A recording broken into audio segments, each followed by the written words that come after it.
Hello, wherever and whenever you are, and welcome back to the Underdark.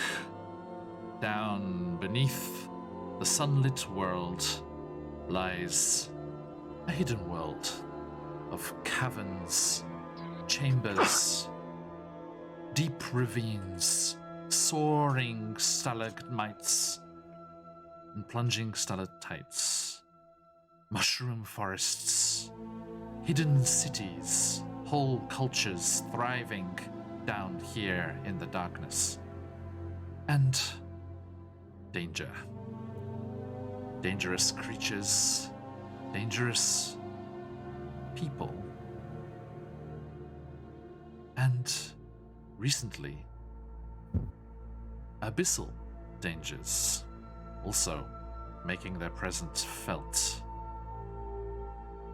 Now, before we jump into all of that, a huge thank you to our VOD squad who catch up with the show when we're offline. Always a pleasure to have you come and share our stories whenever you can do so. And, of course, our eternal thanks and gratitude to Syrinscape for... Oh, thank you very much for that follow. Thank you so much. Our eternal gratitude to Syrinscape for delivering us sounds and music and the ability to give this rather creepy soundtrack. But they're not having to pull all the weight, as we also have amazing music from Dark Fantasy Studio. And then over on YouTube, the channels RPG Music Maker Travis Savoy and Epic Journey. And finally, on Patreon, Will Savino.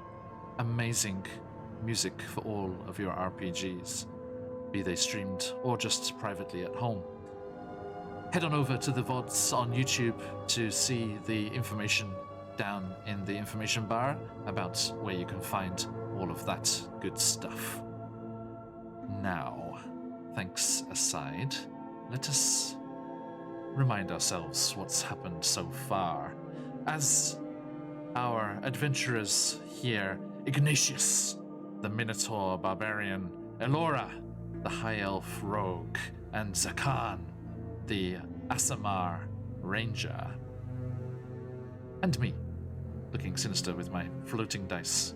Well, I'm not sure which is sinister, the hooded me with the floating dice, or the strangely backlit me in real life. We shall see. Anyway, welcome on by.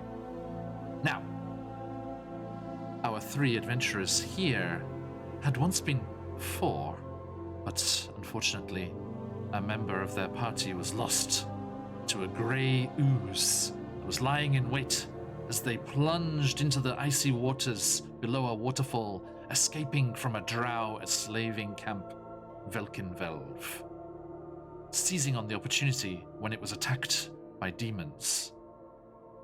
They managed to escape, despite having to leave one of theirs behind, and they stumbled desperately into the jagged rock openings and passageways of the Underdark itself, making good time with their local guides, Sarith, a drow accused of murder and on the run for his life now, lest he be dragged back to Menzoberranzan to be sacrificed for his crimes he doesn't remember committing, and also a collection of Sverfneblin, Kurtoa, and Darrow, all prisoners in the drow camp that escaped with you into the dark. Sarith, the best travelled of this area, is leading the way, and trotting along at his side was Little Stool, a myconid sprout, the little mushroom folk that dwell down here as well, desperate to get back to his home, Neverlight Grove, and meet up once more with the sovereign of his people. The others amongst you were also desperate to get home. Care for Sarith, of course, who does not want to go back to Menzoberranzan at all. The others seeking to return to Gracklestug, the Durgar city, to Slubludup, I think I nailed it. First time. Sloobled up the Kuatoa city on the shoreline of the Dark Lake, the closest of destinations. And also Blingdenstone, the Sverfneblin capital, once destroyed and laid waste by drow invaders, but now slowly being reclaimed by the Sverfneblin as they have led an expeditionary force from the surface. Speaking of the surface, you are also accompanied by Eldith, the dwarven scout, who helped Zakarn last time gather supplies in the form of edible fungi and strange barrel-like growths that store water inside. Well supplied, you carried on through the tunnels, making your way past vast caverns, huge, glowing bioluminescent forests of tall mushrooms soaring above, but not reaching the even higher ceiling, high up in the shadows. You skirted along high ridges with winds whistling along caverns, greater than any gorges you'd seen in the mountains on the surface world, or back in the Feywilds, Ignatius. And you found yourselves in this smaller cavern area.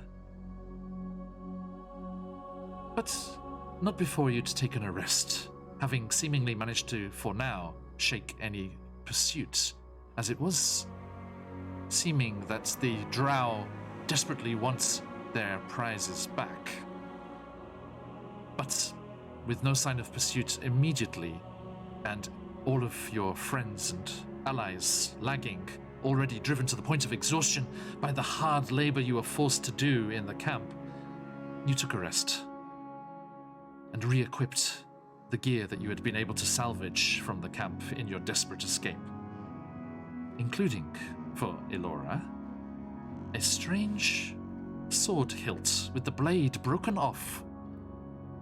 And strange even to her was the fact that as she drew it from the spider silk sack that it was being kept in, she heard a voice. In her mind. Not in itself an unusual thing, because Stool, the Myconid Sprout, is able to use their rapport spores to allow telepathic communication between these various folk of various languages. But it wasn't the voice of any of your colleagues, it wasn't the voice of any of your allies here with you. It was a kindly female voice. Elated by the fact that you were nearby, that you had returned to the Underdark, pleading with you, Elora, to make them whole again, to bring their separated parts together once more, as the entity that called itself Dawnbringer reached out telepathically and connected with you down here in the Underdark. After the rest, you carried on, making your way towards Subludop. And in conversation, Ignatius, you found out as well that your units that you had been attacked by the drow, your units that you thought lost, you thought fallen, from all reports, are more than likely similar to you, bound for Menzoberranzan and for the fighting pits there. And you gained a glimmer of hope that you could once more be reunited with your unit, and that they are out there somewhere, like you, surviving and making it through this whole ordeal.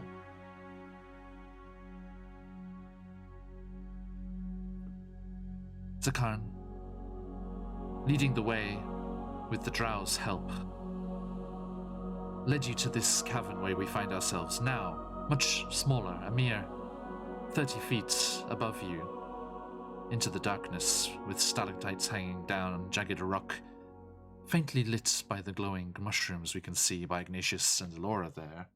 We can actually go even a bit closer, although I don't want to crop Zakarn out of the picture.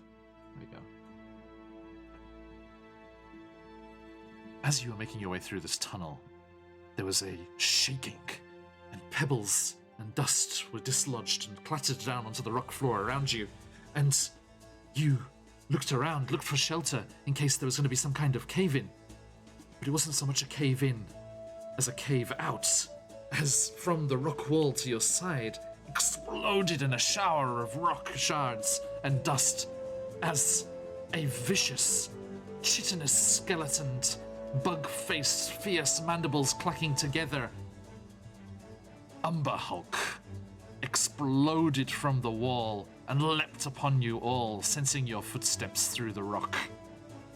A random encounter, a particularly nasty one at that, for our first random encounter of the campaign. And you were thrown. Very first encounter. Very first encounter. We rolled very high. We all rolled it together. I'm not entirely to blame, although the Umber Hulk was my roll. I will take. No one's to blame. No one's to blame. So, the Umber Hulk burst from the wall and leapt into combat with you. All of your allies swarmed around. Stool was swiftly moved to the side as he must be protect, and everyone, very ineffectually, clattered off this thing with their blades, rattling off its tough shell. But Ignatius raged and thrust his great axe between two of its chitinous plates, causing it a grievous wound, but not before it had turned on poor little Bupido, the Sverfneblin, who muttered something very strange.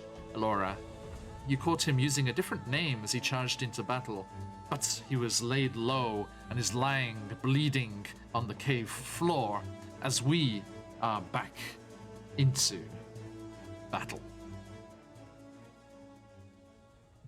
So,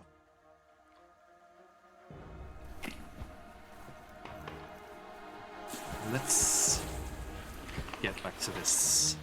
We are ready. Let's see here. Show this out. Okay.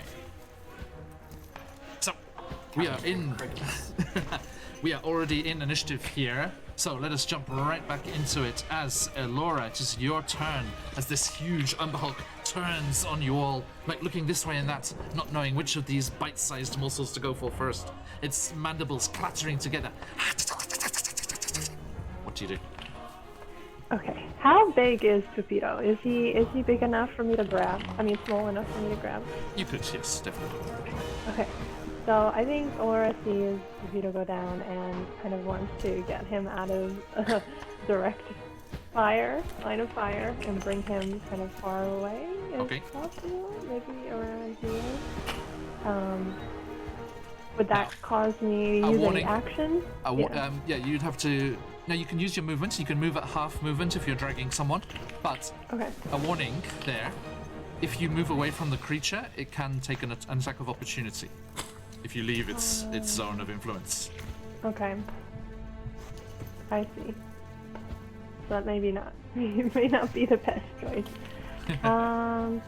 Okay, so then maybe I'll take the advice of one of my teammates, maybe try to do a medicine check on Pepito to stabilize him. Okay, so you quickly drop down to your knee next to him and try to see what's the matter. You try and staunch the bleeding. Okay, give me a medicine check.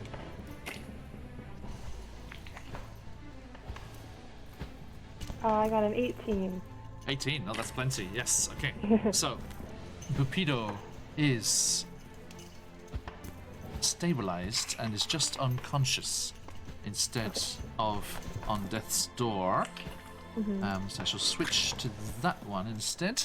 Okay, and he's lying there, and you think he is out of danger, immediate danger.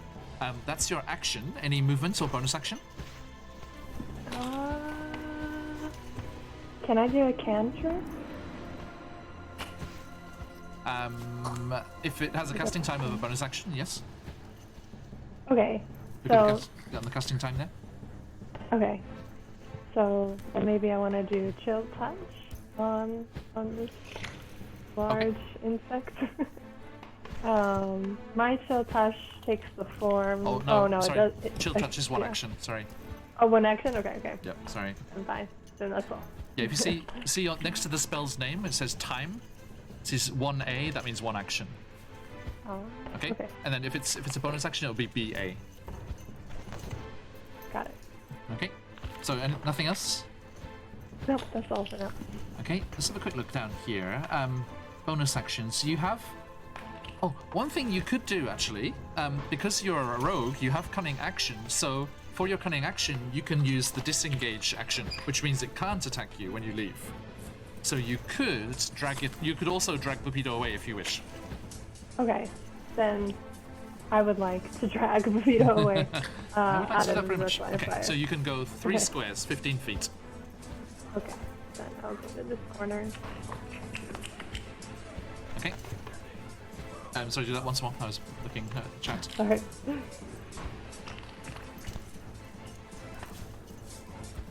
Gotcha. Okay, so yeah, you go 1, 2, 3, and dragging Bupido with you. Thank you.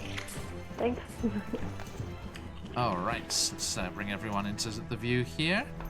Okay, that said, Topsy, the little Svrfneblin twin, one of 2 twins here, leaps into action with their short sword.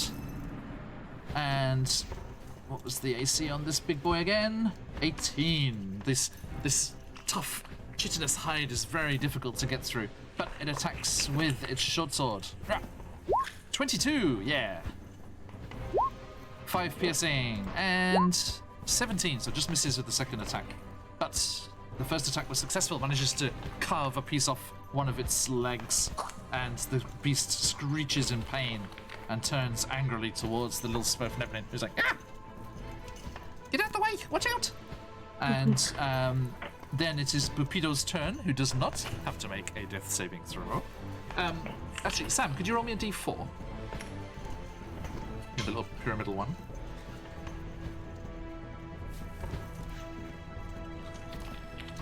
I got a 3. 3. Okay, thank you very much. So that means they're going to be unconscious for 3 hours, Okay. I'm afraid, before they come round. So that's Bupido. Thank you. Takan, what you doing? So, now that Vito has been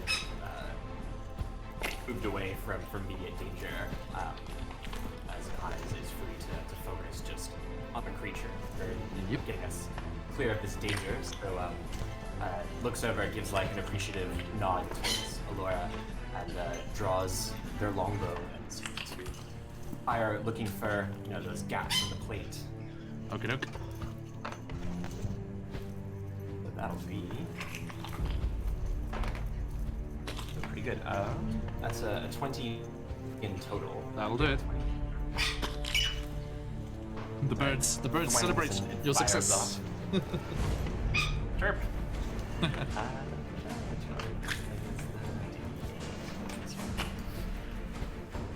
Let's go. So that's 6 damage plus he's focused on his favorite foe. So additional 1 to 4. Okay. For 4. Wow. So Wow, nice. 10 in total. Excellent. Okay. By the way, I'm going to put this little yellow marker on this fella here, because he is bloodied. He is below half HP. So you can just see from the physical, the condition of the creature, it looks like it's pretty badly injured.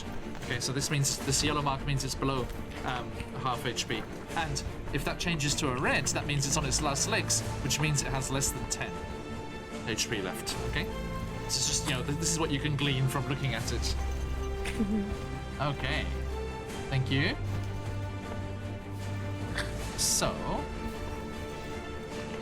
Dun, dun, dun, ba, ba, ba. Actually, I'll tell you what.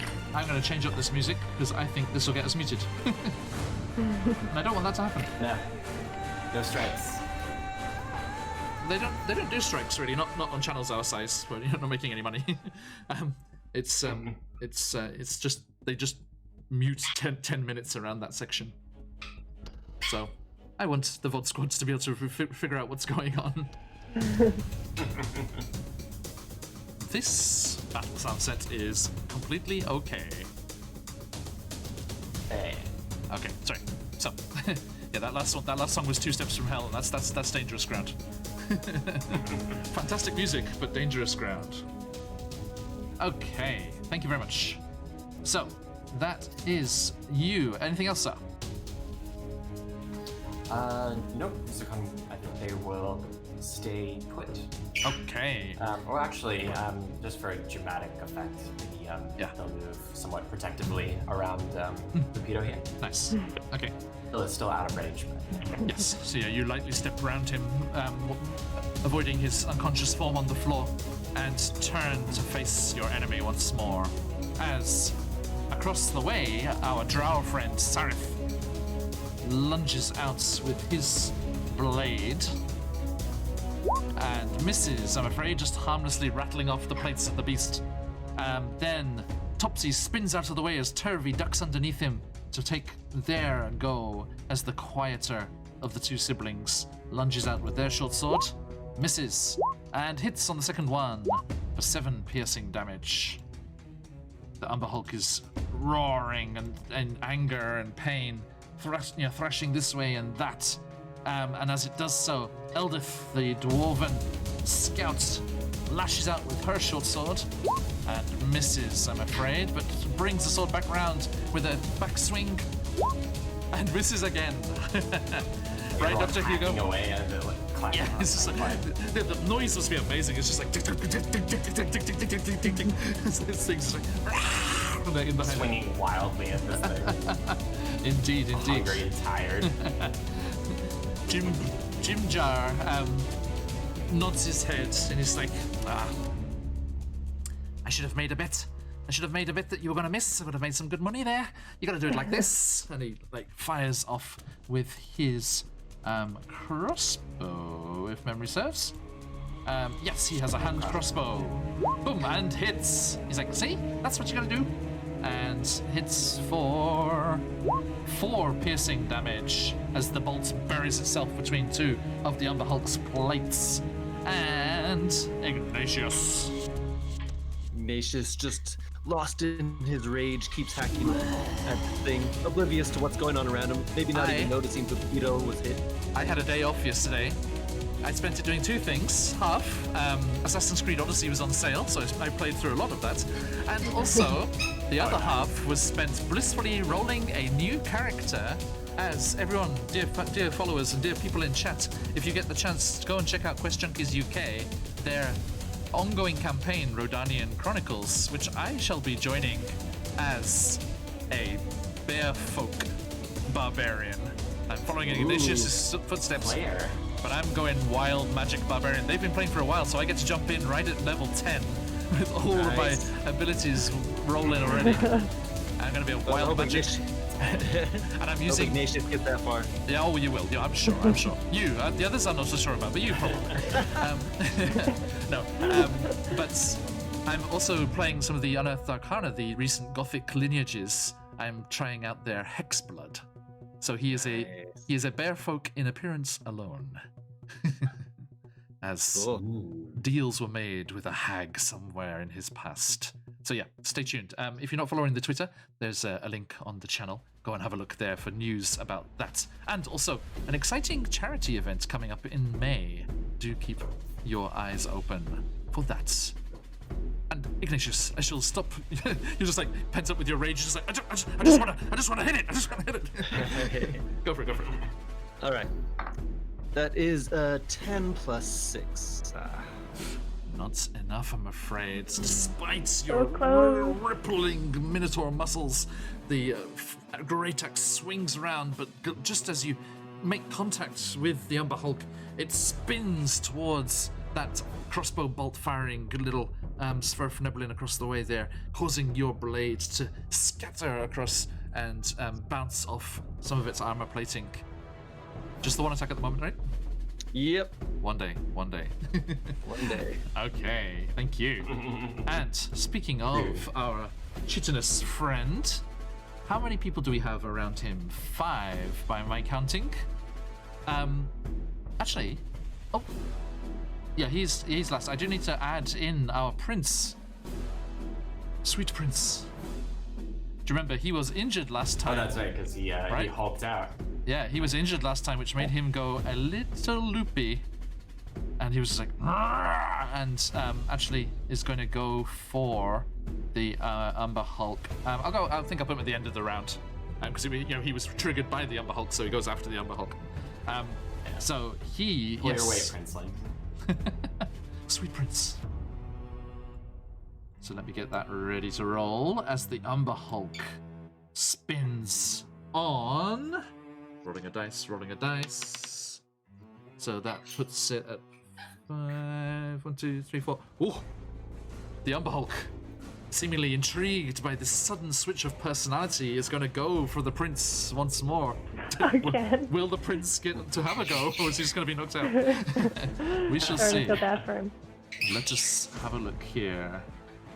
Umber Hulk. Doopy. This is his first attack. So he lashes out with his claw against the prince. Oh, 22. That hits poor Prince Derendel for 13 slashing damage. And he's like, and it's just like completely different to how he was before. Rather annoying and posh and not the one you would expect to be any use in a fight whatsoever. As he is hit by the claw of the Umber Hulk, the second claw lashes out at you, Ignatius. As your great axe scatters off its thing there, it's going to go once more. Boom. 23, I believe, will hit. That hits.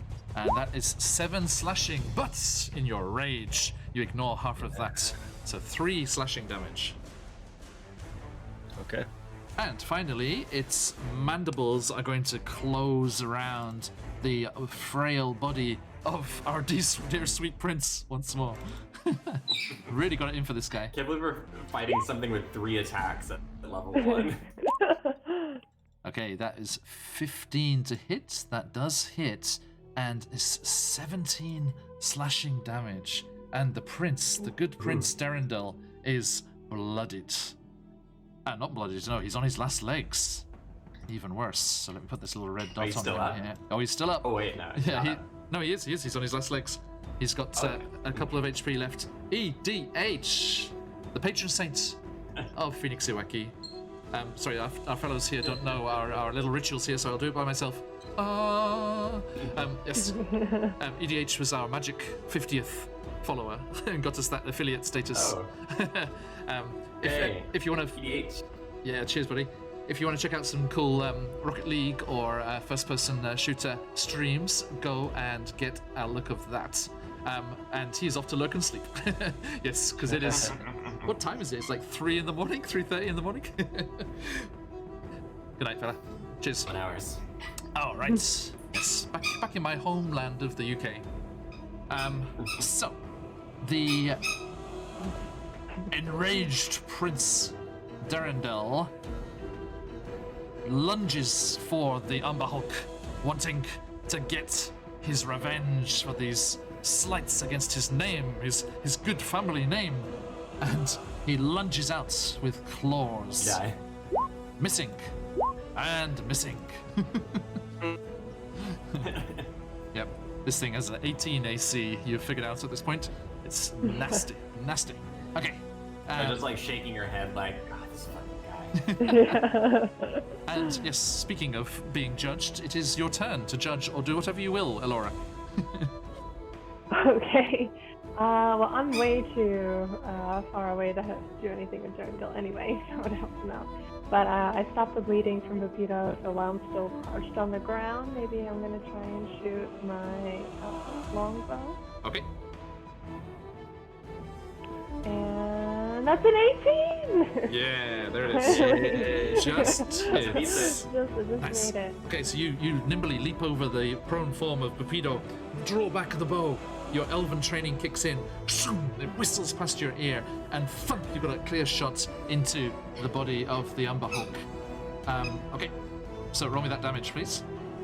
And that will be 7 piercing. 7 piercing damage. Excellent. Okay, thank you. All right. Anything else? No, I think that's all. Okay, Topsy leaps over, just like the little leapfrog, like Turvy. Turvy just like bends over and just like leapfrogs over him and slashes out with that short sword again. And misses. And misses.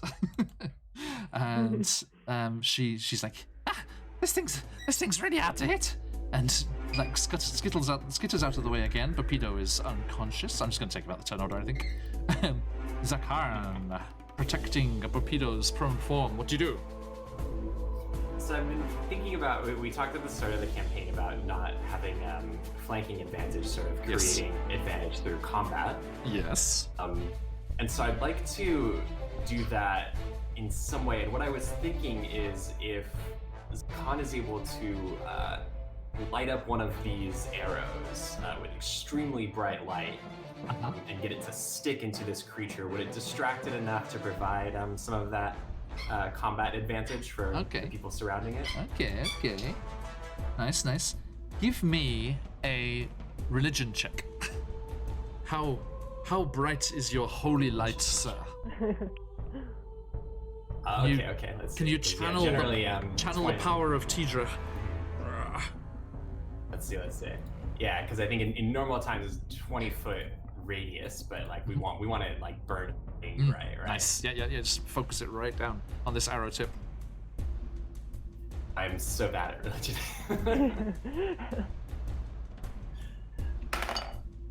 That's not great. That's 6. Oh, okay. I'm afraid not quite enough.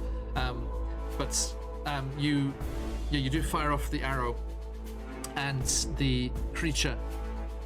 I'm gonna say its possible targets in its next attack are going to be limited in your direction, so it's going to be Ignatius or Topsy or Turvy.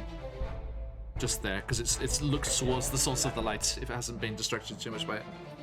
Okay, so that will happen there, and roll the attack regardless. Let's see. Roll to hit. This isn't good down here to Tidra. You're just too far into our She's out of practice. He's only got one bar. It's 17, so not quite. 17, so close. Yeah, the arrow ricochets between off. Its legs or something. You see that little bead of light disappearing off behind it. Anything else, sir? Nope, that'll be it. Okay. Sarif is like, you will not take away my freedom after I have only just earned it, and lashes out with his short sword for a natural 1. too busy saying his lines. And Turvy leaps round the side of his sister and lashes out with the short sword. By the way, you'll notice Topsy and Turvy are attacking twice every time. Oh, 23. And the second one is a miss, unfortunately. But that 23 gives 7 piercing. And the Umber Hulk, dear players, is on its last legs. The end is in sight. Ooh. And Gonna do it. Eldith's like, that's it, Turvy. Well done. And she lashes out with her short sword, taking inspiration from the Sverfneblins. Yes, for stool. Misses. She looked over she looked over her shoulder at Stool as she said that. This one's for you, little buddy. Oh shit. Jim Stool's Jazz gonna like have to finish the job. he just runs in, just like headbutts it. Jim Jazz like, you're absolutely useless. It's like this, and gets that hand crossbow cocked and misses. All right, not like that, but something similar. and clatters away. And Ignatius, can you get go for another ass-like killing blow? I do hope it's one of you. It's another 16. Oh, god damn it. Smack. But yes, I'm afraid the Umber Hulk just brings up a mighty claw and butts the swing of the axe away, clattering into the rock at the side. And it is the Umber Hulk's turn now. It's only got 2 targets this time instead. The first claw is going for little hang on, who's the most recent one? Is it Topsy? Yeah, Topsy's the closest one. So it's going to swing towards Topsy with its claw.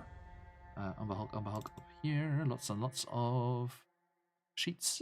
Oh, 24 for 12 slashing damage as Topsy is cut viciously. Yeah, that's. And the second claw is going for you, Ignatius. Slash 19. Yeah, hits. And that is 10 slashing reduced to 5. Okay, so it scythes out towards the Smurf Nebulin, cutting a nasty gash across her side, and then swings around the other one, almost in a rage like you. It's like it seems to be just just wildly lashing out all over the place. And then as the claws find their mark on both counts, its mandibles close in on you once more, Ignatius. But only a 10. Oh, yeah. Okay, so it slashes you with the claw, and you bellow in its face, and the mandibles go wide, and it goes, and they come to close. But you just bring up your great axe, and the blade of the great axe gets sandwiched between the mandibles and holds them open and keeps it from biting into you. And Prince Derndal is like, just not even saying anything, just bestial roars as he goes with his claws and misses and hits on the second one. And he's like, Better he doesn't say anything. It's all good. And he, so close.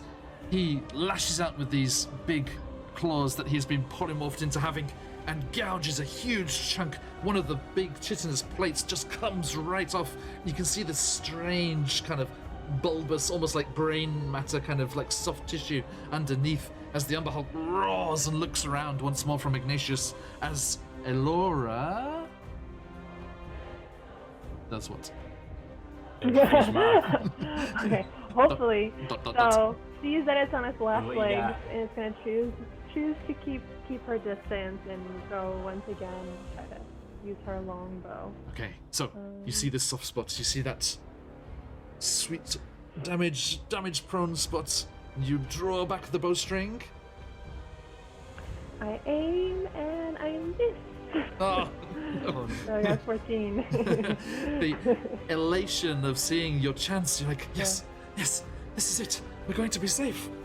Pling. I think actually you let go of the string and the arrow's just still hanging there and just drops. He's like, damn it! No, it wasn't in that one. It's not that bad. And Ricochets. Topsy, the other Smurf Nebulin, he looks over. He's like, and lashes out with his sword, so you can never tell what he's saying. And short sword, miss and miss. Damn it! He's just like, and he like thrusts up with his sword, trying to get into between those plates. But again, it just scatters off this terrible armor plating. But Zakan, it is your turn. Alright, let's see. Nick utters a prayer, a hope. Come on, Dr. Hugo, bless your dice. That is 17 again. No!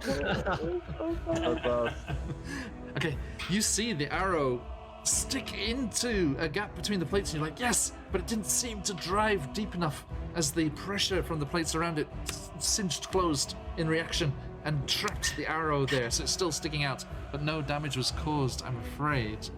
And Sarith is like, no, we must get away. The others will be hot on our heels. Get here! And he looks down at Eldith. They've never got on before. They've been at each other's throats, just sniping little insults and mistrust at each other this whole time. But she nods and she drops down and she cradles her hands together. And Sarith looks and nods, and he darts forward, stepping up onto her hands. She heaves him up as he gets thrown above. And I'm going to throw let's do a dex check for him. Okay, Eldith cups his foot, gives him that boost so he can get up on top where that opening has been torn open, and he can get that short sword and plunge it into the beast's brain. And I only rolled an 8 on his dex hip, so he lands on the smooth, chitinous surface, slick with blood and gore from inside this creature, and just keeps sliding and falls rather unceremoniously in a heap at your feet, Ignatius. He looks up. It's just worth a try. And Did you pass? and Turvey's just shaking her head. She's like, look, it's gonna stick me again if you keep doing this. And she lashes out with her short sword. Misses. And misses that grievous wound, bleeding. She's desperately holding onto it, and it's not, it's just distracting her. And Eldith jumps up from the floor where she launched Sarith into his useless acrobatics and flashes out with her sword. No! Only a 13. And she just gets just like, will somebody get this thing down? And Jim Jar's like, well, do you want to make a bet? She's like, yes, 10 gold, you can't kill it. He's like, well then, now I'm really invested. And he levels his hand crossbow, squinting down the sights, looking for that sweet danger spot right in behind where its eyes are bulging out of its chitinous skull, and misses. Oh, no. Consecutive misses. And then you didn't think you were going to get another chance, Ignatius, but as this flurry of insignificant blows rattles off the creature, and Sarith falls prone at your feet. What do you do? I think seeing Sarith hopefully snaps him out just a little bit. Maybe a little bit more focused as he takes his next swing. Yep. He is definitely not. That was a fort. No! The creature, again, I think the creature keeps hold with its mandibles of your great axe. And it's like trying to wrest it away from you, and it can't pull it away. But you are unable to make that attack this turn as you're fighting to get your great axe back and start roaring at it. Okay, now. Oh yeah, you took damage last time, so you're okay, aren't you? Remember, you have to cause damage or take damage to keep your rage going. Actually, you double check. Do you have to cause damage or just make an attack? Make an attack, I believe, and then or take damage. Let me see. Let me make sure. Yes, if you haven't attacked a hostile creature. So yeah, you don't have to hurt it. That's okay. Yeah. That'd be kind of rough if you have to hurt it. Yeah. Dice could really mess you. Okay, so the Umber Hulk, also not thinking it was going to get another go, spins around, but it looks down with its little beady eyes glinting in the phosphorescent fungal light that is flowing around you, Ignatius, and it looks down at the prone form of Sarith and goes to shik with its claws with advantage on the prone creature. And the first one is boom, a 19. The second one, boom, a 21. And the mandibles, a 15. Excuse me, Eldith, I need to get Sarith under here. Let's move him out the way. Okay. Oh, his AC is 15, so all of... Actually, well, hang on. The first... Yes, okay, the first one attacks, and the damage from that first claw, 13 slashing. Ooh. That puts him at -6. Oh. If he'd gone down to -13, he would have been dead outright. Sam, if you are ever taken to the minus level of your normal max HP, there's no saving throws. You're just gone. So that was very dangerous. But yes, so that first claw cuts through the drow, and you just see him gasp for the claw and collapse back on the floor. And then the second claw goes for you, Ignatius. Does a 21 will hit, I assume, and that is that hits. 6 slashing reduced to 3 with your rage. And the mandibles will go for you as well, Ignatius. Does a 15 hit? Just hits. Oh, okay. So the mandibles click, clack. 12 slashing down to 6. You still up? Still up. Jesus. Down to 6. Barely. Okay. Wow. Yeah. Not the I think okay. Another hit might You're take me okay. down, though. You're Yeah, pretty good. Yeah, that half damage, that resistance is very, very useful. All right. And let me put this marker on our drow friend here. All right. Prince Durandal, roaring and raging, also almost as strongly as Ignatius, lashes out with his claws again. Misses. And misses. Just, I mean, it doesn't miss, but it doesn't cause damage, right? So it's just raking ineffectually off the armor of this thing. He's trying to pull off another chunk of the armor, but the claws just skitter across the solid, shiny surface. And Laura, you get another go. Okay, after having All these seen second all of chances. this, seeing Cyrus attempt to gain advantage from up above, Yes. and then falling down, and then both of them kind of, well, he's unconscious now, and Ignatius is getting down there, maybe not so bad, but took a big hit. So Alora is going to try to do the move that they failed to do, and she's going to yell to Ignatius and say, like, give me a lift. And she's think going to Topsy will be better. She's right there. okay, is It's all good. okay, alright. So I'm going to yell to Topsy. They are small creatures, but yeah. Yeah. So she, Try. whereas Eldith like cradled it in front of her, Topsy just puts it on her head. It's like, Okay. go. Do a Mario jump. Yeah. Yeah, I'm going to try no, Mario. we have twins here. So Topsy and Toby, Okay. cradle their hands. They do the cross hold hands Okay. thing, and they're like waiting. They're like, come on, Alora, you can do it.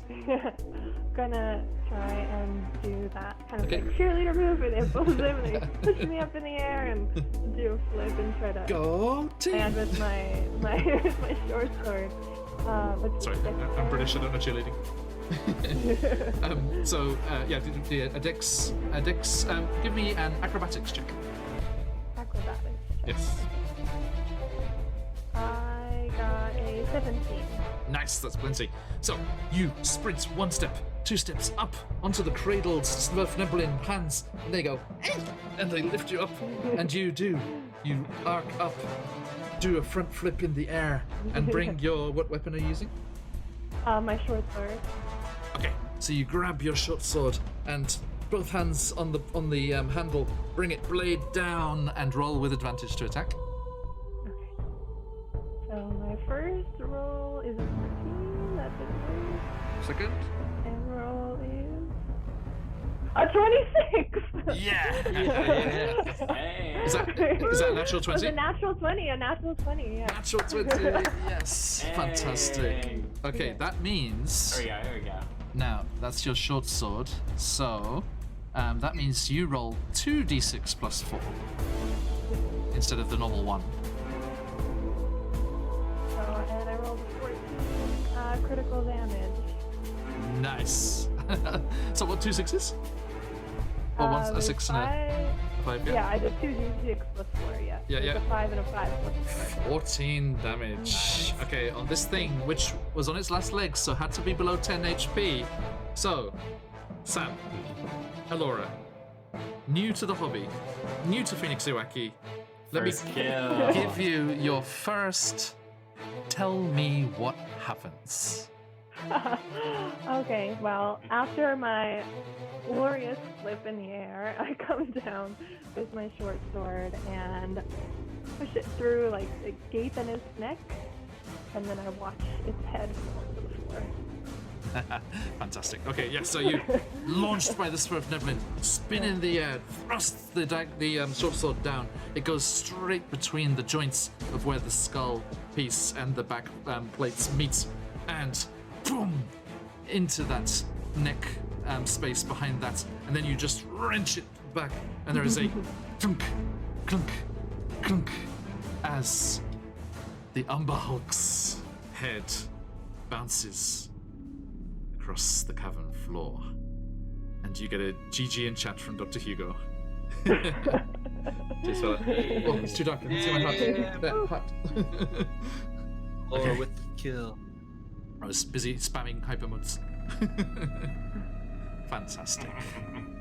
Nice. And everyone just basically everyone just collapses to their knees. They're just like, And Prince Derendil. Hang on, let me do this very satisfying thing here. Boop. Crust out of existence. And let me grab you, Alora, and put you up here. I think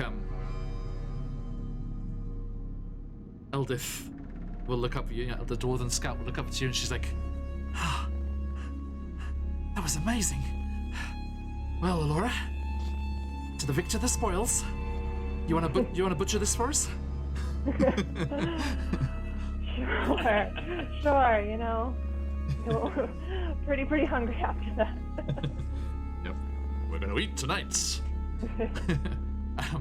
And everyone's just smiling, and Stool comes bobbing over. Boom, boom, boom, boom. It's just jumping up and down excitedly, not wanting to waste their spores at the moment. They're just jumping up and down excitedly. And Jimjar kind of pats it on the top of the mushroom cap there. And he's like, hey, we did it. These things are fucking nasty. I think we're gonna be all right. Yeah, I think we might just make this. Well done, Alora. And Still same potentially ironic foreshadowing things.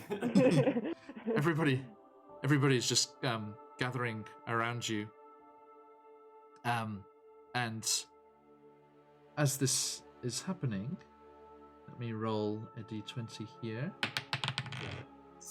Zakan goes to the fallen Drow. That's good because at least a round would have passed in that time, that congratulatory talk time there, and I rolled a natural 1, so they're on 2 death saves. Yeah, basically as soon as the creature fell, it was going to be I know, yeah. their side.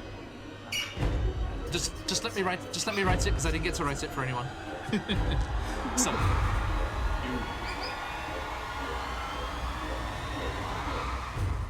And you go running across and lay a hand. That's healing hands?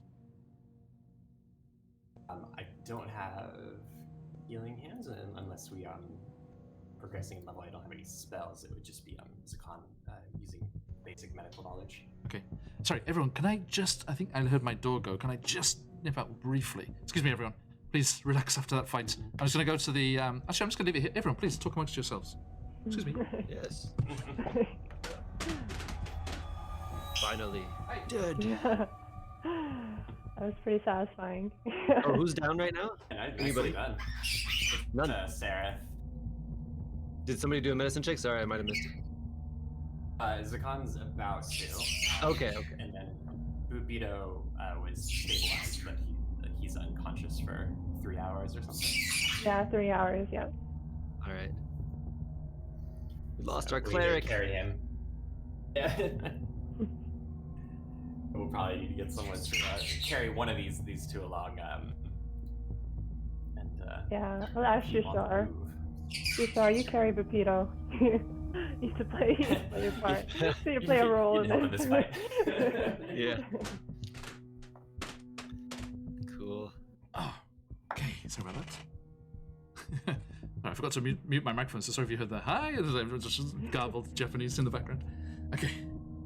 That is the delightful insurance inspectors coming to have a look around after we were hit by that rather nasty earthquake recently. But the building's owner is with them, so they are over and away doing their thing. Okay, so And chatter happening in the background. yeah, sorry about that. most of it's upstairs, so they'll be out of earshot soon. Now, as you are collapsed exhaustedly to the floor, and sorry, what was the ability you were using there, Stephen? Just medicine. So no spells at the moment to be able to use, but Okay. Oh, by the way, chat and Dr. Hugo and anything. Oh, thank you, Dr. Hugo. Yeah, have a good one. Just before you go, did they say anything I should know about when I was away? If you could just put that in chat. I trusted you to keep an eye on them when I was gone. Okay. Now. So yes. So what was the name of that ability? Or just a medicine check. No abilities at the moment. Oh, okay. So to use. what was the roll? Let's see. That's a 6. Okay. Does anyone else have anything that they can do? So I think Zakan looks at it and says, Alora, are you able to help? He's bleeding quite badly. Shushar, let me take a look. Do you have anything? Shushar. Yeah. Maybe I can hit him again to wake him up. That's pretty much all my abilities. So that scene in Airplane, they're all lining up to calm the person down. Boxing gloves. The medicine Yeah, I think it's just thing? it's too much blood for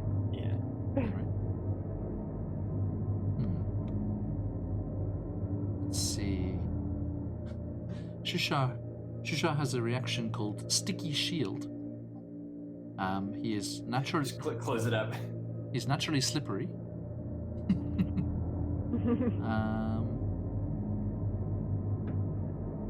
This will be useful. I hadn't seen this. He has otherworldly perception.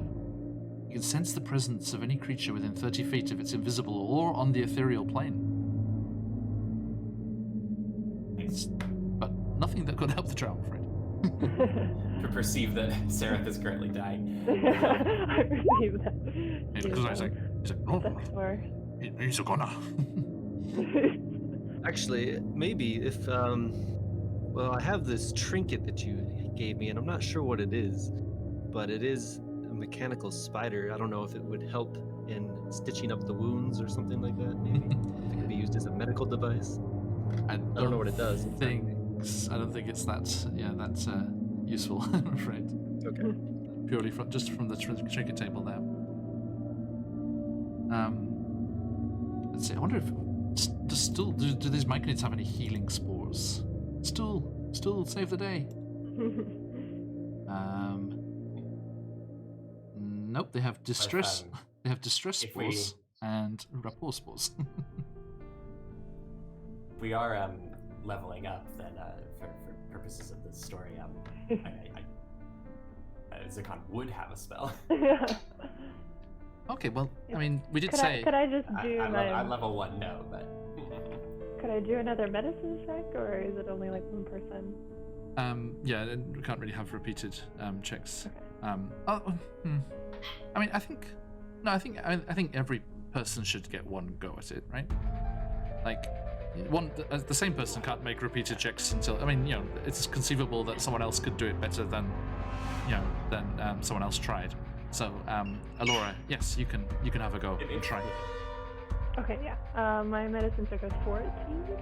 Okay, that's enough. And roll me that D4 again.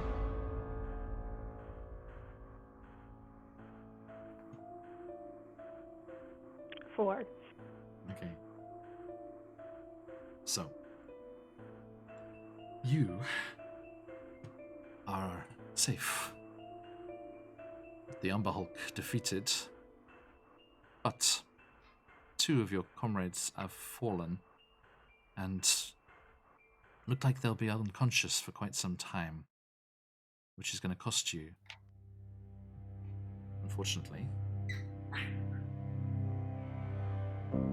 Now, if you're willing to go at a slower pace, Ignatius and Prince Sterendil could carry them. If Ignatius takes the drow, Prince Sterendil could take the Durgar. Durgar? Sorry, I keep forgetting. What is Bupido? Bupido? Isn't he Is it Darrow? He's the Darrow. Darrow? Oh, I'm sorry. Darrow. Yes, he's the Darrow. Sorry. Excuse me. So, what would you like to do? Are you gonna butcher the creature for its meat, or you have enough food to get to the next place. And remember, meat would have to be eaten today.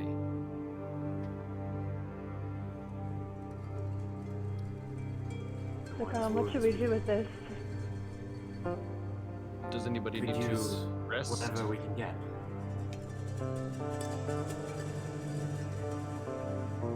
I could do with a short rest if anybody else could, and then move on as quickly as possible, if that's okay.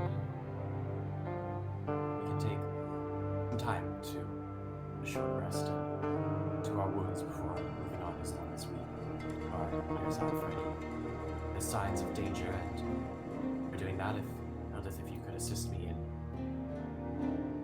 obtaining whatever meat we can from this creature. Yeah, of course. I mean, that's no problem. Let's heal up for a moment. Do you want to catch our breath? Okay. Now, let's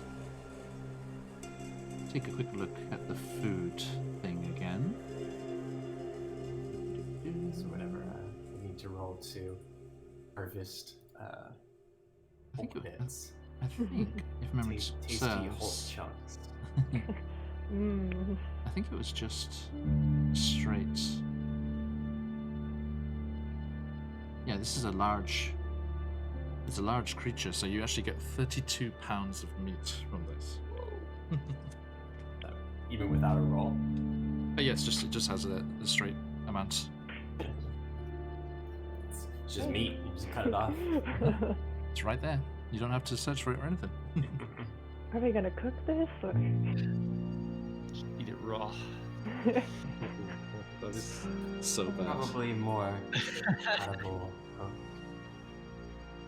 As they're doing that, then I would like to, if I can, kind of sit down on the floor back against the wall, and if I could take a short rest, Yes, that's fine. roll my hit die. Yes, you can roll one of your hit die, or well, as many as you would like, as many as you have to use. See how it goes.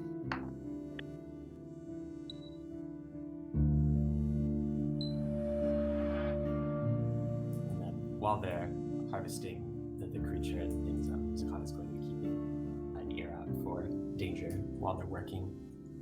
Okay. Give me a perception check, This, please. next hour.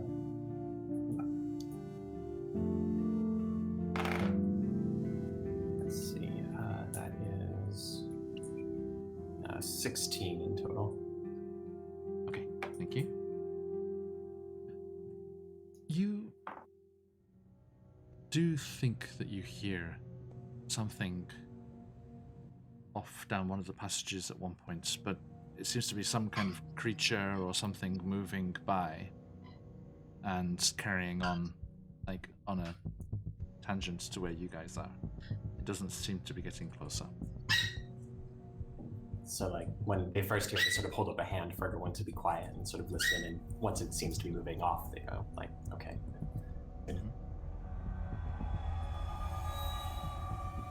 Okay, Get through the short rest without incident. yes. Okay, thank you. Good to hear.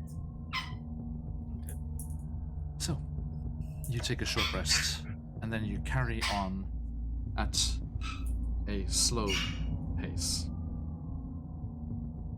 So we use some of the rope to, like, tie them onto people's backs, or to be carried or whatever. Yeah, you would lash them on So and that's carry them. stable. Okay, and so ends the first day of your travel away from Velkenvelv. Now, you find a suitable spot to rest. A bottleneck, as it, like a closed-off cave off the side of one of the many tunnels that you've gone through. Now, I do need a survival check now that your guide is unconscious. Does Zakhan basically know the direction that Sarah had been taking them? Yes, but there's so many winding, There's branching winding, tunnels and things. Yeah, you're going at a slow pace, so you do get a +5. The survival check? Yep. let's see how it goes. And yeah, so there, Zakana's at the front with Eldith again, sort of keeping an eye out for forageables and danger and, pitfalls and things like that. No problem. So for survival, that's going to be good. So if it's +5, that's 25 in total.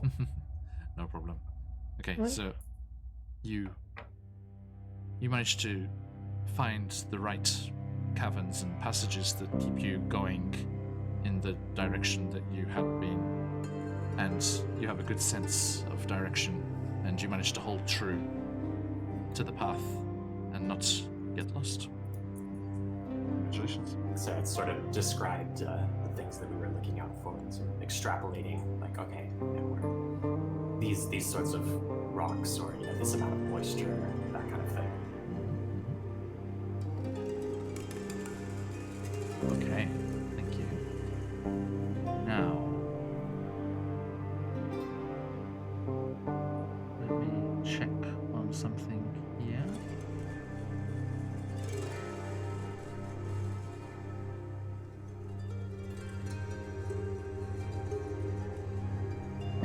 Okay, so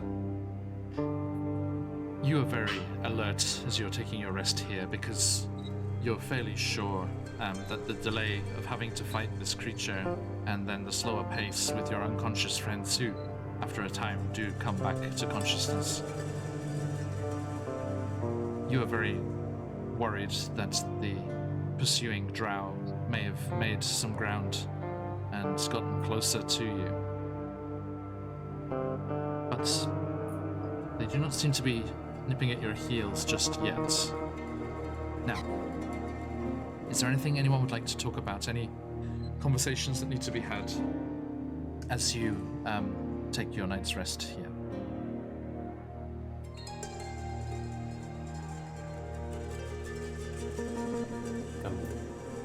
Zakana just sort of look at Allura as they kind of setting up for camp and everything. So, well, at first it's just like a solid minute of uncomfortable staring. But then, finally speaks up and they say, "You are a very curious one in terms of your skills.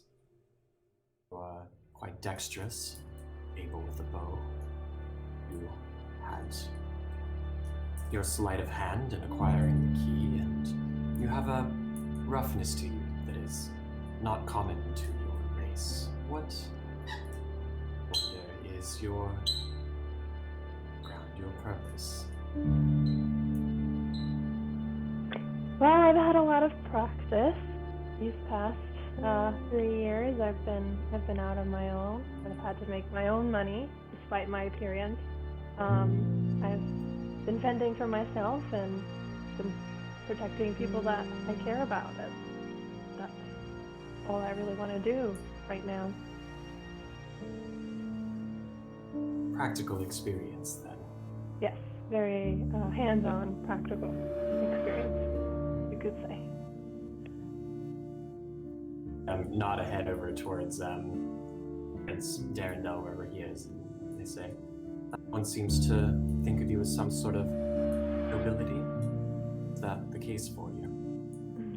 Maybe in the past, but that girl doesn't exist anymore in my mind. Yes, it's honestly very irritating that he insists on bringing up my background to me, but I know he has good intentions. Understood. Such things do exist down here. The surface. I mean, how about you? You seem very familiar with this territory. You've been able to lead us very dexterously as well.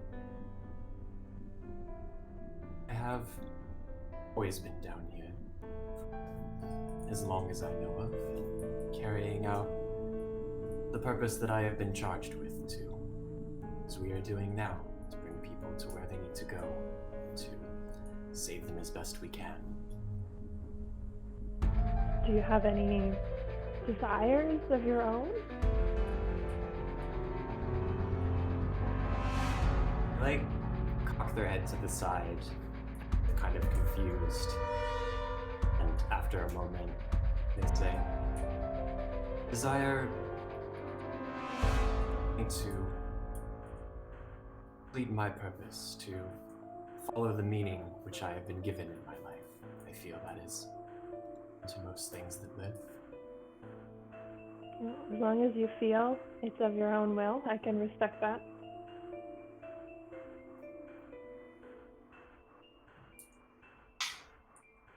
Did you come to be down here? I heard about Ignatius's circumstances. Well, I was with my group, and we were looking for something. We were searching for some valuables, and that's when we were attacked. And honestly, I have no memory of what happened to them or where they went. I was kind of made unconscious very quickly. It was a surprise attack. We were on the surface then. We were close to the entrance, yeah, but we were on the surface, yes.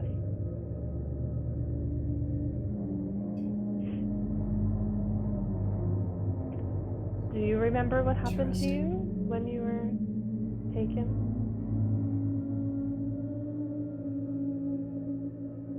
Not as far as I know, and from what I am told by my sources, I have been down here for at least 100 common years. Okay, so you're not sure how long? I know I have always been down here. I may have very well been born here, or at least brought when my divine patron found me. And to understand that I am really the most recent in a long line of such fighters and rescuers down here.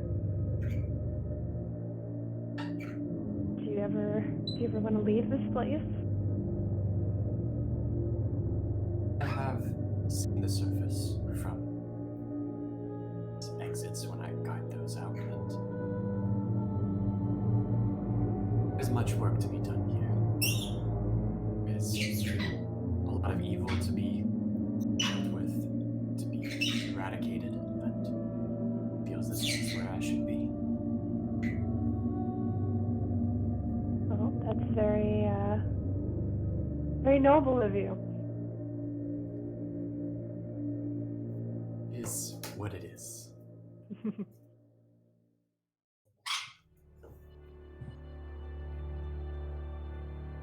Ignatius, Think that anything else that you would like to do? Ignatius is just sitting down, considering his circumstances, the new information he's learned about his possible surviving friends, and he's kind of staring at the drow. What's his name? Sarish? Sarith. Sarith. I'm just kind of thinking, like, just pondering if he can trust this person, or if it could possibly be true, if he dares to hope. Okay. And you organize a sequence of watches for the night, and those that were worst injured are let alone to recuperate. And after an uneventful 32 pounds of bug meat. yeah, a fire is started. You find some of that zirkwood fungus when you were foraging, and you gathered some of that to use as firewood. And a small but effective zirkwood campfire is lit. And everyone fills their stomachs with roast Umber Hulk. How would you say it tastes? What's the taste of Umber Hall? Really? Is it like I think prawn? I'm thinking earthy. Earthy prawn. Earthy prawn. Yeah. Not spicy. That's Little- spicy. Like carp or kick. whatever, that, you know, sort of A little bit stringy, maybe. It's a bit gamey, yeah. bottom feeders. And but it fills you, and you have a good rest. A rest that's at your own pace, you know, on your own terms. For the first time in goodness knows how long. And you may all take the benefits of a long rest. One long rest. Oh, I forgot to ask, post battle, you have to like try and recover arrows, right? Yes. How does one do that? Because I did forget to say that with resources in short supply, How many? I'm definitely trying to recover. How many are you down? 4. Okay, then roll me a d4, and you can recover that many. How about you, Sam? I think I took 3. Okay, then roll me a d6 and take half of that. It's a 3. Okay. I think that intense light on that other one meant that some little skittering beastie. That one's findable. Yeah. It's like, oh, that one's right there. Okay, and the others, and just one there, Laura. Okay. So I did a d6. I got 3, so that means I get 1. no, that'd be 2. 1.5. That'd be 2. 2. Okay. Yeah. Okay. Yeah, 1, 2, 3, 4, 5, 6. Yeah, separating in couples there. Okay, so you salvaged that after the fight as it was being butchered and before you made your way on. And you wake up in the morning, for want of a better word. And your traveling companions are slowly coming to wakefulness around you. Now, on this, your second day, are you going to go at a fast pace because you do not need to forage today? Probably to make up for lost time. I think Zukan would look at the 2 that were injured, probably just staring at them as they wake up. And say, "It seems you have survived the night. How are your injuries?" Sareth is aching and holding onto his sides. We are not built so tough as you lot, I think, but we are alive. And yes, unfortunately, We need to make up for lost time. they do not get the miraculous full heal overnight that adventurers get. Or to be an adventurer. Does one of them look worse than the other? They were both taken to 0, so they're both pretty much the same. Probably sort of a calculation, but Sereth is more valuable to us with his local knowledge. Yeah, as Akan is talking to him, he says, "We see your injury." They reach out their hands here and cast a healing hands. Okay. So, the rest of you, Miraculous 2 hit points. for the first time, you see Takan reach out, and there's a glow similar to the glow that comes from under his mask as his hand lights a warm, healing energy, suffusing the area around Sareth's wound. And he kind of goes wide-eyed and looks to you. Thank you. Thank you. And you heal him for this. We need your guidance. Yes, I shall. I shall do my best. And he takes point with you again. Ignatius, you bring out the rear again, yes? Yep. And you make your way off once more into the caves and tunnels of the Underdark. Now, let us set ourselves up for the next day here. You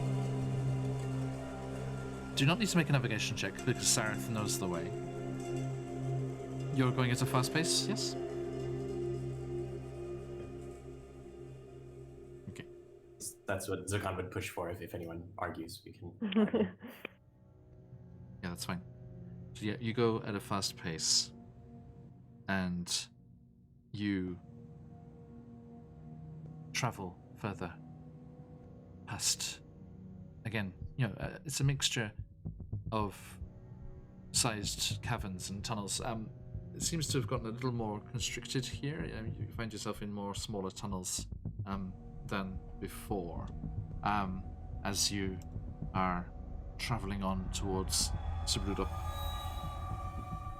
where Shishar said that there would be healing available for those who are injured if they have not recovered fully by the time you arrive, because if you remember, it is 8 days away.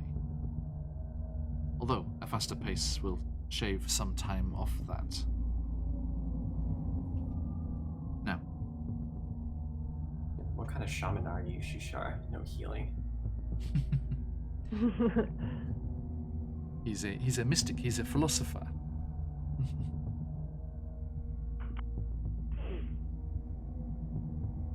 Maybe you could use his otherworldly perception, since we're going at a fast pace.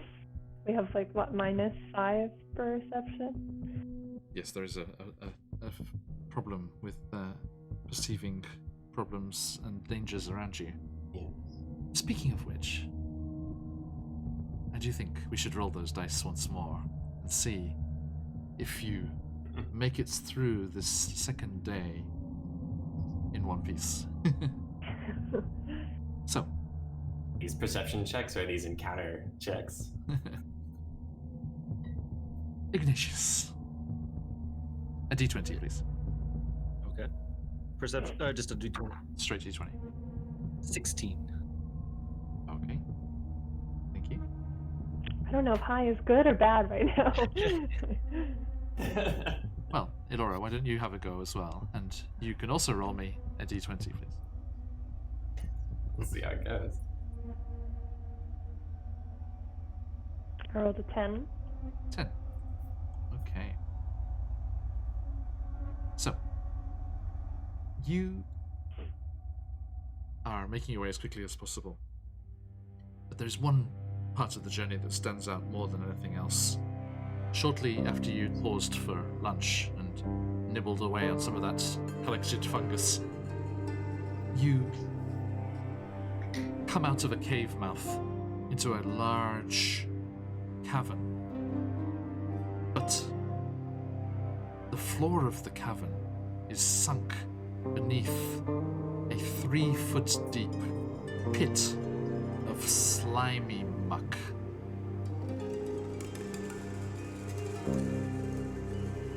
There are 2 choices. You can either wade through it,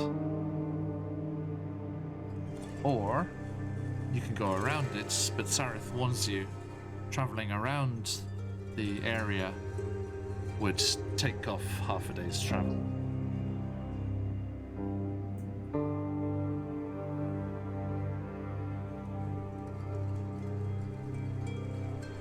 What's it to be? Ignatius, wade or bypass?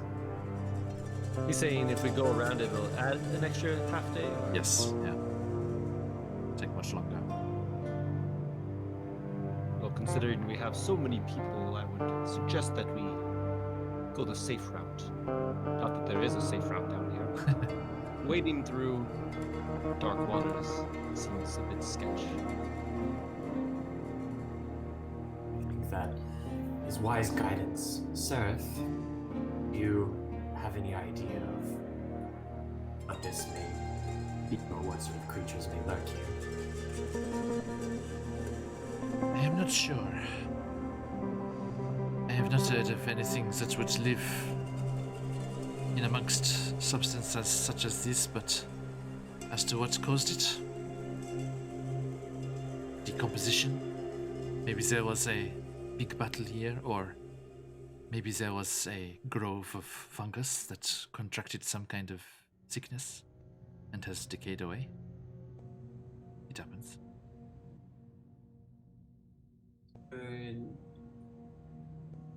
Could they look for any like tracks or signs of creatures or things that might have been like in and out of this book while hunting? Give me a survival check.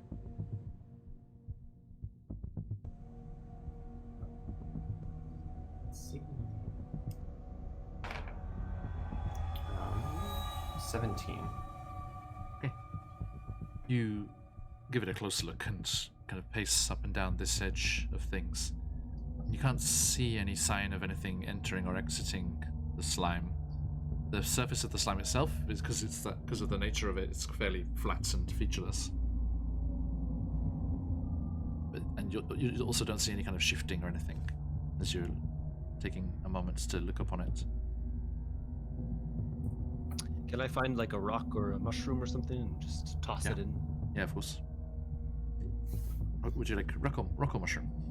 Rock. Okay. The biggest one I can toss. Boulder. Stool backs away slowly.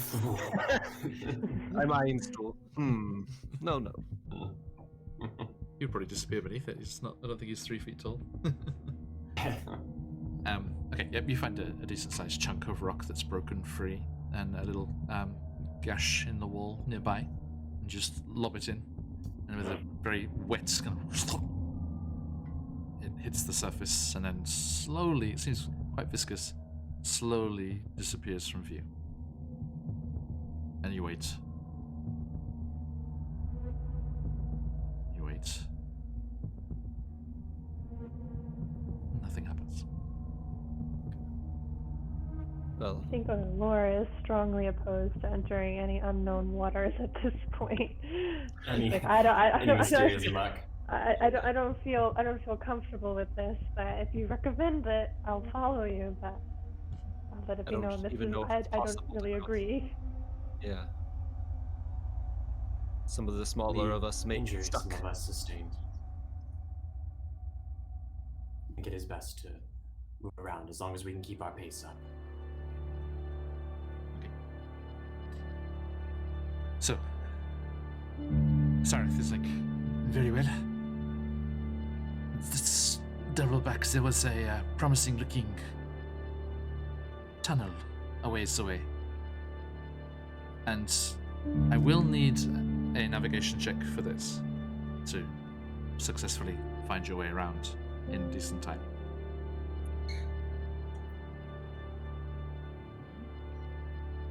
It's convoluted. Okay. That survival skill. One of the few things that we're good at.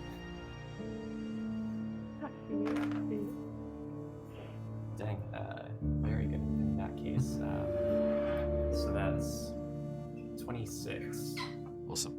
So yeah, with the combined knowledge of you and Eldith and the local knowledge of your drow guide, you do indeed manage to navigate your way around and find a fortuitous route, which means, well, you do lose that time by going around the long way.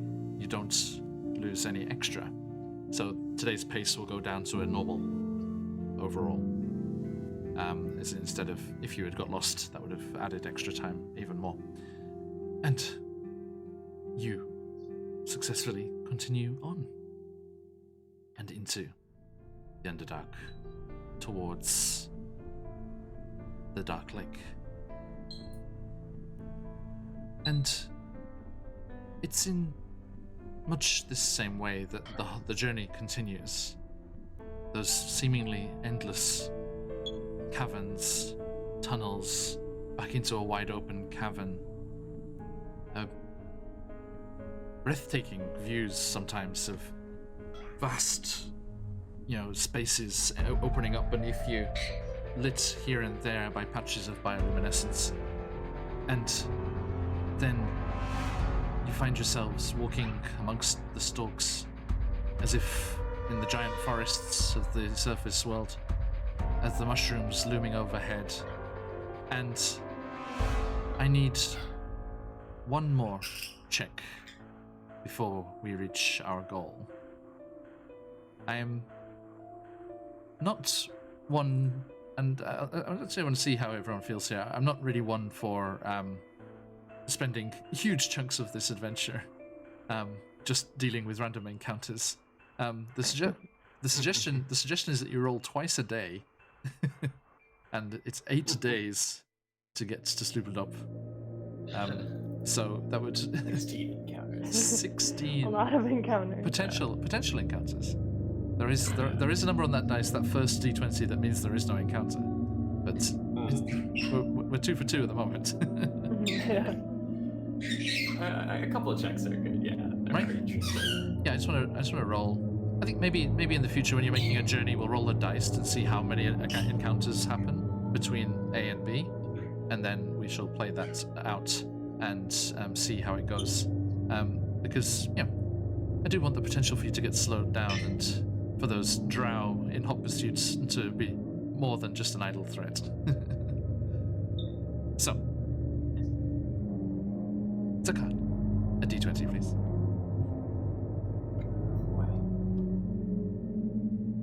They've been walking along since Ignatius and Laura are towards the back there, Uh-huh. Maybe they turn to keep your ears and eyes about you for any signs of pursuit. No doubt that they're still chasing us.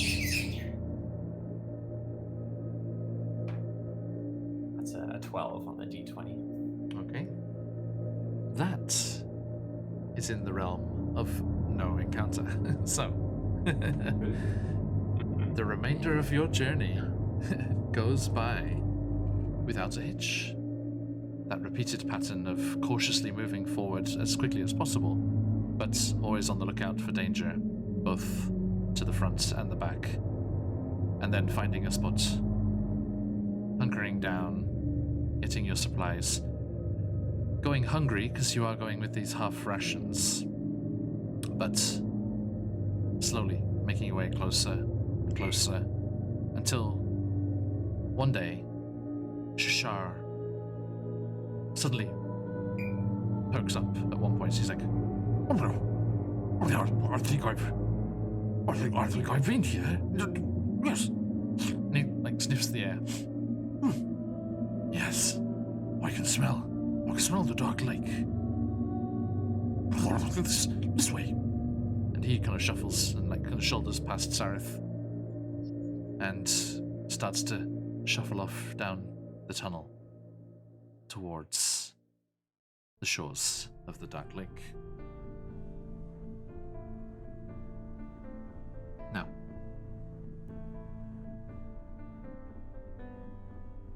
let's see here. So I'm just checking something.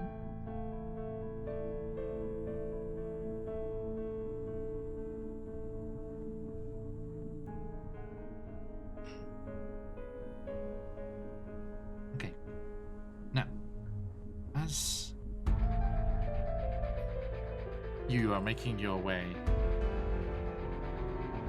traveling onwards and onwards into the dark, you find yourselves. Now, whilst the name of this place, the Dark Lake, does evoke images of this single subterranean body of water, Zakan, you remember that the Dark Lake is actually a network of underground rivers, natural tunnels, flooded, and canals, all connected with innumerable water-filled caverns and chambers. And the vast waterway, stretches 100 miles across, with ceilings sometimes that are miles high, and other spots where the depths plunge down and down into uncharted regions. Long ago, a lot of Durgar engineers extended and widened a lot of the interconnecting passages of Dark Lake. And they also constructed a system of locks that could be used for raising and lowering craft to the different levels, which opened up a large part of that area for travel. So, it is with some excitement that Shashar leads you, and at one point you do come out on the side of a cavern filled with dark water, reflecting patches of luminescent fungi and whatever light Ignatius was using to see by. As you see your first glimpse of the Dark Lake proper. What would you like to do?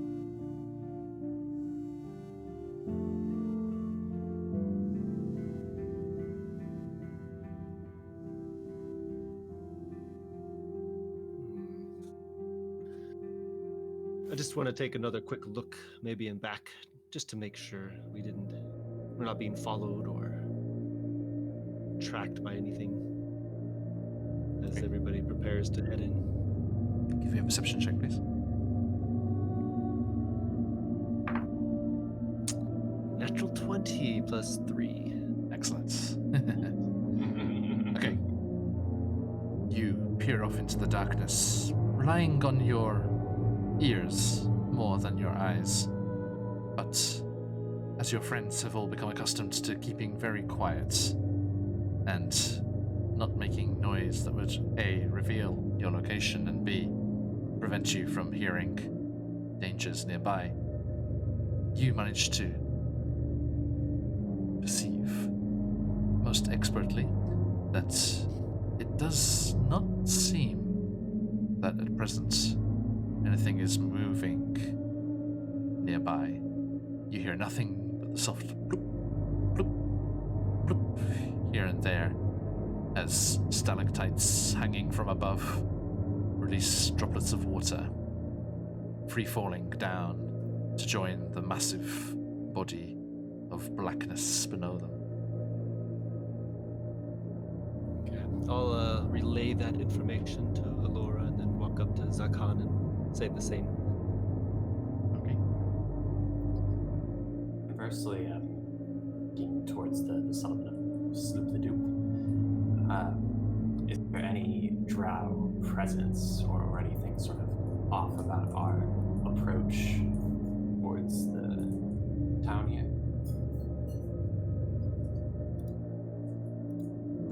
Nothing immediate, no. No, you seem, there's, and, with Ignatius's check there as well, you feel pretty self-assured that you made good time. The second, half of your journey was much less eventful, and you made much better progress. But supplies are running out.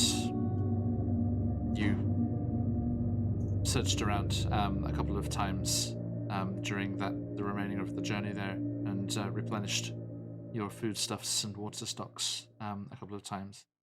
But everyone is thoroughly sick of half rations, and whilst not quite sure what will be on the menu at Slooped Up, you are nevertheless keen to get there. When Ignatius makes his report of the all clear, Zakan kind of thinks for a moment, looking out across the lake, and they say, "Is it possible that the drow gave up on their chase of us? It's true that we made decent time with a group of our size, but still, this group versus trained drow soldiers, experts in the art of capture and tracking, and on their home territory, it's strange that they didn't catch up to us and raise them. Well, I suppose when we were leaving, they weren't the only threat. Whatever that was that attacked them, I would rather not encounter again, so if we can hurry and Indeed.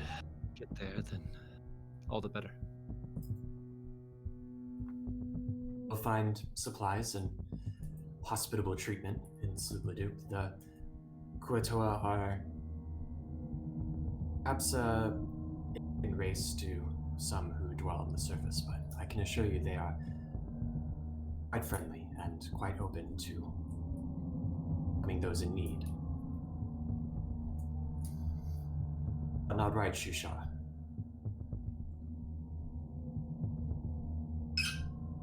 Yes. We need to find some way to cross the waters.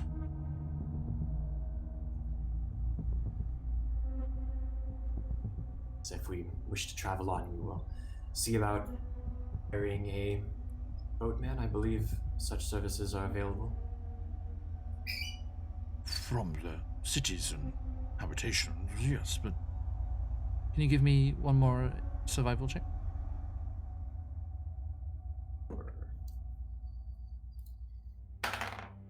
That's a nat 20 Oh, for a total of 27. really? Nat 20s. We spent some time in Slipladoo. Wow. Know where those are at when we were like clanging weapons off of the hull, but Yeah. take them now, sure, for skill checks. You, a few hours back, traveled through one of those caverns that was forested with the giant Zerkwood mushrooms. And you know that with some time, a couple of the caps of those could be retrieved, hollowed out, and traveled in.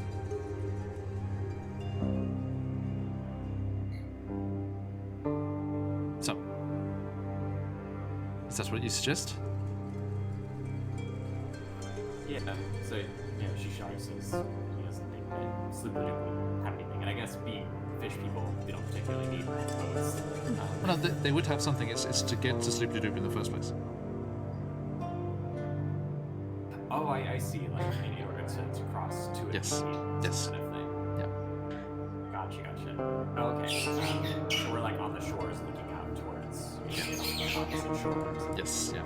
Yeah, you're just in a section of the Dark Lake here, and you can just see just the dark waters just stretching off in all directions.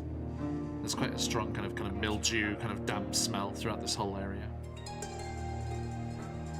So yeah, to do the final leg of the journey to Sloop-de-Doop, would need some kind of craft.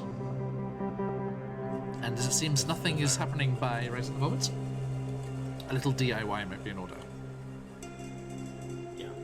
Yeah, so they come around for trade and stuff, but there's no USPS delivery happening at the moment. So. Yeah, unfortunately. Okay, so yeah, those are close-ish at hand, or It was a couple of hours back. Okay. Okay. Okay. I need. Yes. I need. I would say, Shushar, can you go ahead to inform them of our arrival, that we will need some rest and we will need medical service for some that are here. We will go and fashion a means of transport for us. I trust that you can get there on your own. He turns his head. I'll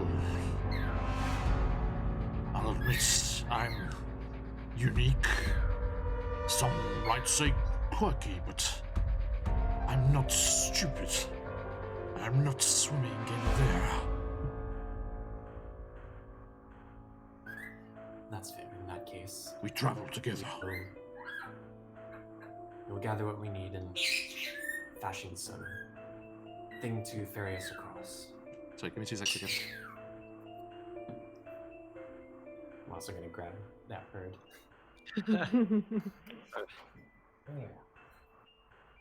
To try and like make a boat, what kind of check would we have to do? That's a good question. Maybe was the crafting usually a dexterity, but also if somebody has like some crafting tools proficiency. Oh yeah, you can get a proficiency modifier on there. I don't think I have any such thing. Yeah. Let's see. Proficiency with the Two? lyre. Proficiency with a dice set. So we can play games and commit crime and play music, and that's what we Jim got. jar. between us. Start betting.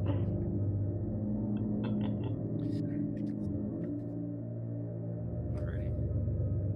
If it's I don't just know. hollowing something out, then we can use that. Yeah. I mean, at least I have an axe, because it's useful. Well, Oh, yeah. yeah. Chop it. Chop down some of those mushrooms. Oh yeah, because I have rope, caltrops, and shield, right? That's what we took. Things we took. Okay, sorry about that. Okay. Right. So we're gonna go get some Just a- mushroom caps. Just a one-off thing, so don't worry about that. Okay, yes. Okay, so you, I need a... Now, everyone, have a quick look on your character sheets. What tool sets are you proficient in? We're just discussing that and nothing useful whatsoever. The thieves tools. I don't know. Yes, I'm looking at Ignatius's dice. Yeah. Talking Mom about has playing the with Jim lyre. jar. Okay, that slows you down because Jim Jar gets completely distracted by that. It's useless. Okay, I need a group. What would we use for construction?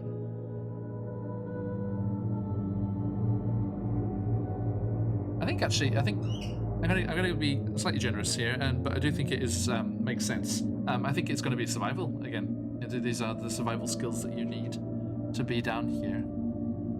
So each of you can make a survival check with advantage because you have all of your various NPC buddies helping you out. There is a kind of like Charlie and the Chocolate Factory kind of vibe here, like all these little mini people like forming a chain of people like going along here. I had your character sheet open. I could see other people's. Why are you rolling a stealth check? Where are you going, Elora? Elora, what are you doing? Disappearing. With the shared dice rolls now, we all know what's going on. So I got a dirty 20. A dirty 20? Yeah. Okay, doke. Elora? 18. Okay. Yeah, my better roll was a 16. Okay. Excellent.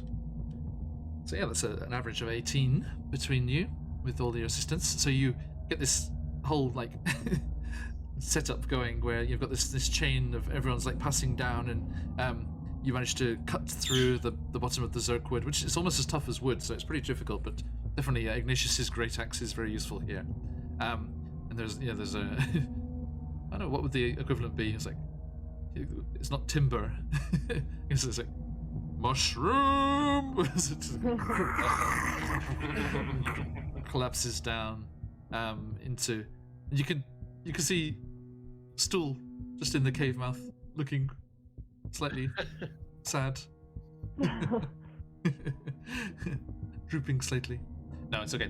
They use materials and things as well, and they cultivate mushrooms and things for their own food stuffs and stuff like that. So do not worry about that. It's okay.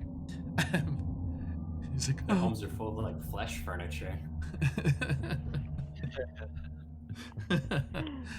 It's like a human having like a chair made out of bones or something. Oh god. No.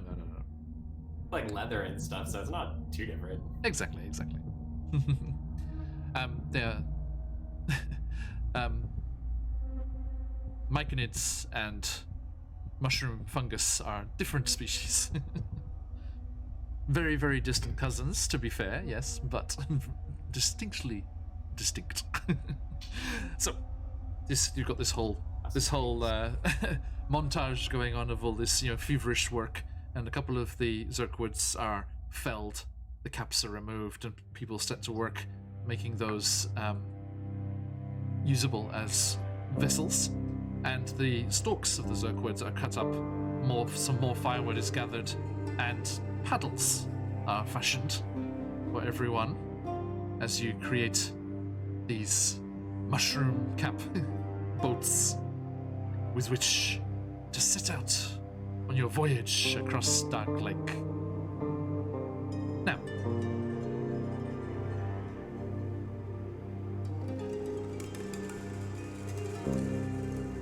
Ignatius,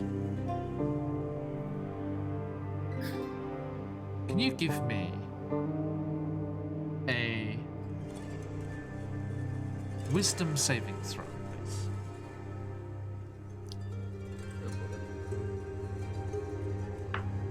I'm sure he's wise, right? On one of his strengths. That is a 3.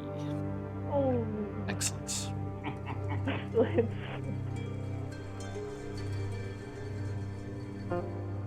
As everyone's been working hard, you fell the second of the huge mushrooms, and all of your friends hoist up the chopped timbers and work together to carry the massive cap of this mushroom off down the tunnel, kind of rolling it and getting it down this. Luckily it's quite a large opening and you can move it intact to the side of the lake itself. And Ignatius, you just kind of plump down on a rock, exhausted from all the hard work of doing most of the hard work here. And you are leaning on your great axe, breathing heavily.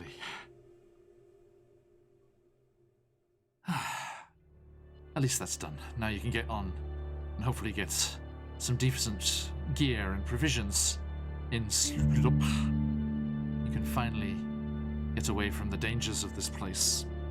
And you are, looking around you and keeping an eye out. But you don't see any creatures or anything, nothing dangerous. Just Upido. Was the last one to leave the cavern. And he's, cleaning up after all the mess that you made here and looking if there's anything still usable in the remnants of the cut up Zerkwood mushrooms. And he walks over. Well then, looks like we're all set.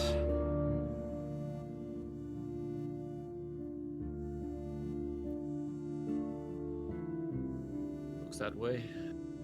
How you feeling about this? You ever been to one of these fish folk places before? I've been nowhere down here, and I prefer not to, but whatever will get me to my troops faster and out of the Underdark.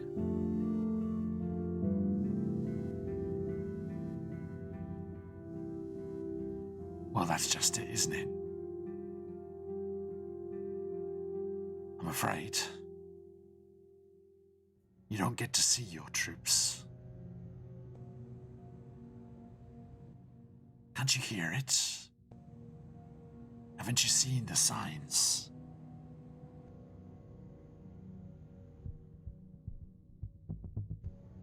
I don't know what you're referring to.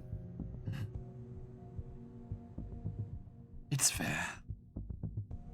This is a new incarnation of my normal form. You see, Ignatius, there is no Cupido. I am Dean Karazhan. And you, my fine friend, you have been pointed out by the portents and signs.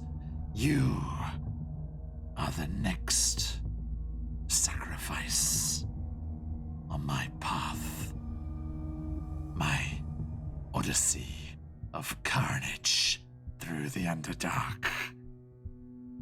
And his eyes flare red.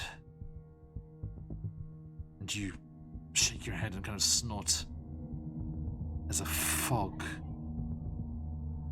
starts to take your mind, and you start to get to your feet, leaning heavily on your great axe, but your knees buckle and you kind of fall down. And I will leave you all today with Ignatius, with a final vision of Dean Karazhan's face approaching yours, those eyes glowing. Let's peel away those layers. And we shall stop there. Ooh, nice. Let that dude All die. right. So let him die! Oh my god. So, we shall Was see. wasn't it Ignatius that carried him, or did Ignatius carry the other one? I think Ignatius had Sareth. Interesting. Oh. For like 3 hours. So, thank you. You did find it strange, Zakan, that this Darrow was so talkative. Did not realize. They typically are not. They are not at all, no. Did not realize that he was the avatar of a god. The Darrow god of murder. So, That's just cool. That's great. let us see if this next sentence becomes relevant or not. As Rupido, embodying Dean Karazhan, commits his next sacrifice. Killings which are carefully ritualized, following an exacting process of cutting open the victims and arranging their organs. Just so. So, dear viewers, do tune in next time. And if you have time before that, later on today or early tomorrow if you're in North America, we will be in an equally horrifying situation as the party through the mists in Barovia are in Castle Ravenloft itself. And it was revealed that several people from their journey on the way here were all the same person? Working for Strahd von Zarovich? Do find out what happens with that later on tonight or tomorrow morning. And then Friday evening over here in Japan, morning over in the States, etc., is Descent into Avernus. Come and join us as the group are doing some work for the Archdevil Mephistopheles, having glimpsed him through the Mirror of Mephistar last week. And then on Saturday, Chris? Oh, it's Saturday. Sorry, I'm just thinking about poor Ignatius now. Yeah, on Saturday we have our weekly D&D 5e campaign as well, except modern, except not right now. So. Unfortunately, the party is facing a TPK, so I don't know how that's gonna go. Okay. Yes. Okay. Hopefully. See, I just kill one at a time. Chris kills all of Yeah. them in one fell swoop. I mean, to be fair, they killed themselves, so. Yeah, it's usually the way. It's their own bad decisions. I mean, we could look at your wisdom saving throw in much the same way. But no, don't worry. This is his not fault, he's a himbo. this is not a done deal. Again, right, I didn't attack the god though. This is, This is not Chris mourning the absence of his wife. He's like, no, I'm done. I'm done. Kick him off. No. Don't worry. There will be a chance. There will be a chance to stop this evil rite from being carried out. Then, next Tuesday, we'll be up in Icewind Dale to carry on Rime of the Frost Maiden. The group in the Durgar Fortress have discovered the King Sunblight, is creating a crystalline dragon with which to level all of 10 towns. Will they be able to stop him? Will they have to face the dragon itself? Do come and find out. And that will bring us all the way around to back in the Underdark next week. If you're not already, please give us a follow and make sure you can figure out when we're online and back into our adventures. A lovely thank you to everyone who dropped by, and thank you for the follows as well. And to everyone over on Carney Sideshow, thank you so much. And as we like to say around these parts, matane. Thank you.